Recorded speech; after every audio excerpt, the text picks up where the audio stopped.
Stepping out from behind the camera, United States Army Captain Veronica commands over a dozen public affairs officers stationed with the 10th Mountain Division at Fort Drum. We're here, and I just cleaned my sensor. Captain Bean graduated from West Point, served in South Korea and Hawaii, and trained at the Defense Information School in Maryland.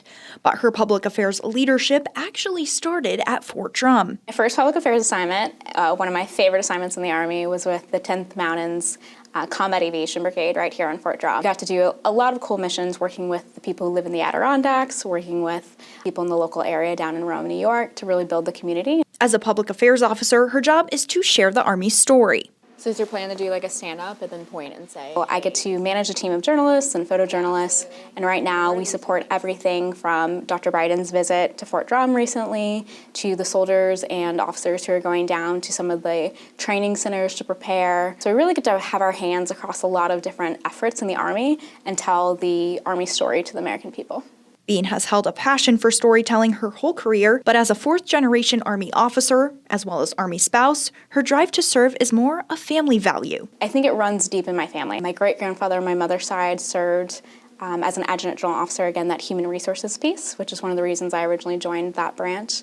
And then both my grandfathers served. My grandfather is a World War II veteran, also served in Vietnam, and then my dad had a long career. So it's really the family business. With these legacies in mind, she and her team work together to share stories of diversity and inclusion. As you know, we have soldiers from all over the world, not just the 50 states. It's quite common for people to only really know the Army through a TV show or a movie and to have an idea of what a soldier looks like or talks like or how they behave. And so I think it's really important to show, like, hey, we're not a monolith. There's an incredible range of talent from age, location, background, race, gender, and here's what we bring to the table, because diversity is our strength. But Bean says she can't do her job without recognizing how far the Army has come. It's not lost on me that the Army that my grandfather my great-grandfather first enlisted and then later commissioned in was a segregated Army, so very different experience, right?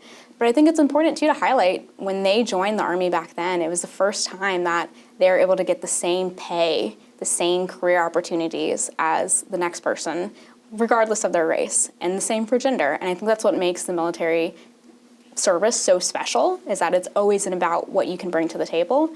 Although she's soon transitioning out of the Army, Bean says she's proud to have been able to write her own portion of history. It's so great to be able to look back on pictures and stories about their time serving, and then to contribute to that so that the next generation can see the evolution of military service.